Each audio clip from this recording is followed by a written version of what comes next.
Nah wong sing iman niku ngaten. Mulane al imanu yazdad wa yanqus. Cuman iman, kepercayaan seseorang hamba, seorang mukmin iman kepada Allah itu kadang imannya kuat luar biasa, kadang imannya itu menjadi lemah, pasang surut. Imannya tetap, tapi kadang tebal, kadang tipis. Nek waya imane kandel niku krungu adzan ngoten niku atine langsung mak greget, langsung napa niku nyaut bareng ngoten langsung budal. Budal niku wis tak budal dhisik, masih imame rong teko, wis ki manjing dhuwur, tak budal dhisik senajan urung adzan. Mereka undang wudu, undang sholat qobliyah, ngaji Quran, deres ngenteni jamaah dhuwur. Niku pas imane ku andel. Nah nek pas imane tipis, krungu adzan niku nggih ya krungu. Alah kok sik jam 12 kok. Mbok jam 3 sik ora apa-apa, jam setengah 3 sik angsal. Nah niku berarti imane mulai tipis. Nah tipis ngoten niku ya dikandeli. Ngandeli pripun? Nggih ngaji, mutolaah, sinau meleh, nyedek kiai, nyedek ulama niku ngandelne iman, mempertebal keimanan kepada Allah Subhanahu wa taala. Wong sing iman niku ngoten, percaya kalih Gusti Allah. Nah nek percaya kalih Gusti Allah nggih nglampahi perintah nebi awisan. Wa amilu sholihat, bukan hanya iman kepada Allah tapi disempurnakan dengan melakukan perbuatan-perbuatan yang bagus. Dan perbuatan bagus niku nggih rena-rena, amilu sholihat, sholihat niku jamak. Jadi macam-macam, nggih enten kebagusan niku dalam sisi ucapan, ada kebagusan dalam sisi perbuatan, ada kebagusan dalam sisi pikiran. Dan yang pikiran ini adalah yang menjadi tolok ukur yang utama. Lebih-lebih husnuzon billah, lebih-lebih berpikiran positif terhadap apa yang dilakukan Allah Subhanahu wa ta'ala. Itu yang utama. Itu yang utama, terpenting. Sebab masih yang nglampahi ibadah kados napa nek mboten gadhahi husnuzon tengenipun Gusti Allah, mengke ibadahnya sia-sia. Karena apa? Nek mboten gadhahi husnudzon tengenipun Gusti Allah, ibadah akan terasa terpaksa. Niku husnudzon ibadah pikiran. Tiyang niku iman tengenipun Gusti Allah, kemudian dia melakukan amal-amal soleh, ulaika ashabul jannah. Orang-orang itulah yang nanti akan berada di dalam surga. Khalidun hum fiha khalidun, mereka kekal di dalam surga. Tengenipun swarga niku langgeng, enggak ada batasannya sampai kapan. Wallahu a'lam, terserah Allah. Yang jelas jannah niku napa? Jannah itu makna secara harfiah ya kebun, taman, kebonan niku lho. Nah cara zaman lawas, zaman kuno rumiyin tiyang niku lek di kebun niku kan seneng. Wong di kebun niku seneng. Dadi wong ning swarga niku seneng sebab wong di kebun niku enten tanduran rena-rena, nggih ada tanduran telo, jagung, pari, gadahi pelem, gadahi salak, gadahi jambu niku ati niku ayem. Wong urip niku nek gadahi kebonan niku ayem. Sajane swarga niku ayeme ati ten mriku. Ayem. Nggih dirupakne kebonan tenanan nggih saged. Iku jannah sebab wong di kebonan niku ayem. Wong duwe tanduran niku nggih ayem. Kados tiyang benjing nek mlebu swarga niku nggih ayem. Ngantos kapan wallahu alam boten enten batese tiyang teng swarga niku kebonan. Atine ngrasa ayem. Tidak ada kesulitan sama sekali di dalam surga karena surga itu adalah merupakan apa namanya? Bentuk kebahagiaan seorang hamba yang telah melakukan tugasnya selama di dunia dan dengan sesuai perintah Allah Subhanahu wa taala. Wa ayem teng swarga. Mboten enten susah belas mboten enten. Pikiran susah nggih mboten enten. Penggawean sing mboten enak nggih mboten wonten. Sehingga teng swarga niku namung enak tok kantun enake. Sehingga para salaf, para ulama mengatakan nek teng dunya niku ad-dunya daru ta'ab. Dunia ini adalah tempatnya kita susah. Maka kalau kita susah di dunia, jangan merasa kita ini nopo orang yang kena musibah atau orang yang terbelakang. Enggak, di dunia ini ya memang tempatnya susah. susah, mboten enten teng donya niki penak-penak. Wa raha fil jannah. Ad-dunya daru ta'ab. Nane wal jannatu darun naim. Swarga niku panggonane penak. Makanya kata Allah dalam surah Al-Insyirah niku, fa idza faraghta fansab. Jika kamu sudah melakukan sebuah amal selesai, maka lekas untuk berbuat yang berikutnya. Ojo leren-leren. Sehingga kata para ulama ini, sejoloran leren, kegiatan positif itu terus. Jam ya menten, kata santri ngoten niku. Jam 3 pun diobrai kon tangi tahajud. Bar tahajud jamaah subuh. Bar jamaah subuh ngaji subuh. Setelah ngaji subuh kemudian napa niku sarapan sebentar. Setelah itu sekolah. Setelah sekolah sampai jamaah zuhur, habis jamaah zuhur ngaji lagi. Habis ngaji masih ada apa namanya murojaah, mudzakarah dan lain sebagainya sampai capek, sampai malam jam 10 tidur. Faidza faraghta fansab. Selesai dari satu kegiatan kepada kegiatan berikutnya dan terus menerus kegiatan itu di apa warna-warni dengan aneka ragam bentuknya. Tujuannya napa? Ben nafsu niku mboten bosan.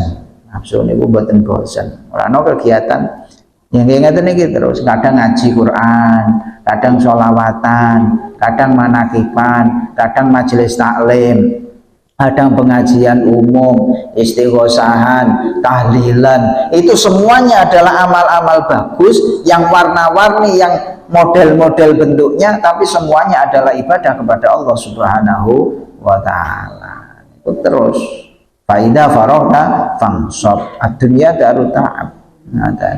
Waroka fil jannah, nek pengen leren niku benjing nek pun mlebu swarga. Nek dunya leren-leren nggih suwi tekone swarga. Dunya leren mboten kathah amal. Makanya amal itu pun oleh Allah dibentuk dengan berbagai macam, sehingga manusia itu dengan berbagai macam karakternya itu tetap bisa untuk beramal soleh. Sebab nopo? Uang niku kan seleranya itu beda-beda, selera makan beda-beda, selera amal juga beda-beda. Ada tipe orang itu yang senang banget kalau apa namanya melakukan sholat. Jadi waktu yang kosong dia gunakan sholat terus uang itu. Timbangannya nganggur sholat, timbangannya nganggur sholat. Itu memang orang yang senang dengan amal ibadah berupa sholat. Ada orang yang sukanya itu baca Al-Quran. Jadi ada waktu kosong sedikit dia baca Quran, ada waktu senggang sedikit dia ambil Al-Qurannya, deres Al-Qurannya. Itu memang dia punya apa namanya kecenderungan, kecintaan pada amal ibadah yang baca Quran. Ada orang itu amal ibadahnya senengane sholawatan, sehingga waktunya penuh dengan bacaan sholawat. Ada orang itu yang sukanya menolong sesama. Ini kecenderungan, dan itu semuanya adalah bentuk amal soleh. Yang jelas semuanya itu kalau kita atur manajemen dengan ilmu syariat, insya Allah pun juga akan mempercepat perjalanan kepada Allah Subhanahu wa ta'ala. Fiya khalidun. Wong sing purun napa niku wau iman ngamal soleh sing reno-reno ngamale niku ashabun nari hum fiha khalidun. Wa idza khadna mitsaqa bani Israila fit Taurat. Gusti Allah nate pun janji tengenipun Bani Israil. Pernah janji Allah kepada orang Bani Israil. La ta'buduna illallah, wahai Bani Israil, jangan kamu sembah kecuali Allah Subhanahu wa ta'ala. Wa ahsin wa bil walidaini ihsana, dan berbuat baiklah kepada kedua orang tua. Dalam Al-Qur'an penyebutan berbakti kepada orang tua itu akan selalu beriringan dengan ibadah kepada Allah Subhanahu wa ta'ala. Anishkur li wali walidaik, syukura neng aku terus neng wong tuamu. Wa'budullaha wa bil walidaini ihsana, sembahlah Allah kemudian berbuat baiklah kepada orang tua. Ini menunjukkan, kata para ulama, para mufasir, menunjukkan betapa besarnya ibadah berbakti kepada kedua orang tua. Sampai-sampai berbakti kepada orang tua tidak terbatas, meskipun orang tua itu kafir. Meskipun orang tua kan kafir, wong tuane kafir, anaknya muslim, itu tetap harus berbakti kepada kedua orang tua. Boten saged niku diliwati, dilompati boten saged, nggak ada alasan sama sekali. Kenapa? Li'annahuma sababu hayatina. Karena kedua orang tua niku sebab uripe kita. Nek mboten nanti wong tua kita niki mboten urip. Arepa sugih iso sugih. Mboten saged wong urip ora iso. Ngalim iso. Mboten saged ora nek wong tua nggih mboten enten anak. Jadi sehebat apapun anak, sehina apapun orang tua, niku mboten saged terus anak niku luweh timbangane wong tua. Niki kamu si anak. Nah nek kamu si wong tua memandang anak itu posisinya sama. Anak itu posisinya sama. Sama itu maksudnya bagaimana? Mereka juga hamba Allah, sama seperti yang lain. Sehingga bagi orang tua pun juga akan bisa mendapatkan dosa gara-gara dia punya perasaan sombong kepada anak. Loh. Ini jarang napa niku wau jarang kita pahami, karena biasanya kita itu kalau sudah jadi orang tua itu kita lupa kalau jadi anak. Jadi kadang sing napa rugi niku kita ini punya perasaan itu sudah di wong tua romangsane. Padahal meskipun kita jadi orang tua, kita ini tetap sebagai seorang anak. Wong tua wis mati, masih wis mati, tetap hukum berbakti kepada orang tua akan berlanjut. Di antara berbakti kepada orang tua, nggih, pesen-pesene wong tua dilakoni yang baik-baik. Kesukaan orang tua dilakukan, ibadah orang tua dilakukan, teman-teman orang tua tetap disambung. Nah, itu namanya berbakti kepada orang tua. Itu jarang sekali, sehingga kita itu kadang hanya merasanya sebagai orang tua, tidak pernah merasa sebagai anak. Sebab penak ngerasa dadi wong tua, dadi wong tua ini kan ngerasane dadi seorang yang di atas dan punya bawahan yang namanya anak. Padahal anak pun bisa mencelakakan orang tua, dalam artian ketika orang tua itu semena-mena terhadap anak, tidak menunaikan kewajibannya kepada anak, maka dia juga akan berdosa gara-gara dia tidak menunaikan kewajiban. Utawa terlalu menekan anak niku maksudnya niku anak perintahnya itu sampai melanggar agama. Nah itu namanya juga akan dosa. Sebab sami mawon anak niku nggih makhluke Gusti Allah. Ketika kita tidak punya belas kasihan kepada anak, misalkan ketika kita merasa sombong kepada anak sendiri, itu pun juga akan dicatat kesombongan di sisi Allah Subhanahu wa taala. Jadi ya menungso niku berbakti kepada orang tua tetap, sehingga pedoman Nabi itu gampang kok. Kalau ingin punya anak yang berbakti itu, kalau kamu ingin punya anak yang berbakti kepadamu, maka berbaktilah kepada orang tuamu, otomatis anakmu akan berbakti. Birru abaakum tabirukum abnaukum. Kaidahnya kata Nabi, berbaktilah kepada orang tuamu, kepada ayah ibumu, maka anakmu niscaya akan berbakti.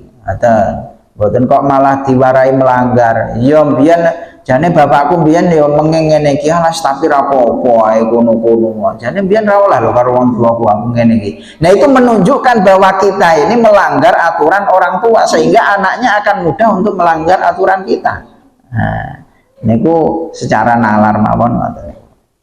Nah terus lagian kita ini sering merasa sebagai orang tua tanpa merasa anak, sehingga apa? Sehingga anak itu harus selalu nurut tanpa kita sadari bahwa sebenarnya kita juga nggak nurut kepada orang tua. Itu yang parah.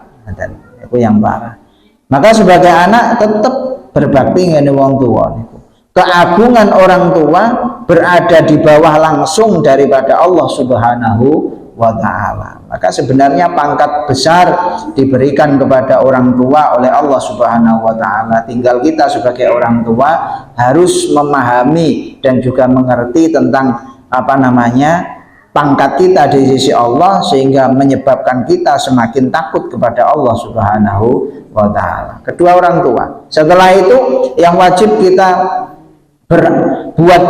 berbuat baik, yang beramal soleh, urutannya adalah wadil kurba, dengan orang-orang yang masih punya kerabat, sehingga kita berbuat baik kepada kerabat pahalanya jauh lebih besar daripada berbuat baik dengan orang yang tidak punya hubungan famili dengan kita. Sedekah kepada kerabat pahalanya lebih besar daripada sedekah kepada orang yang tidak punya hubungan kerabat. Beda-beda ya, pangkatnya beda-beda, sedekah niku beda.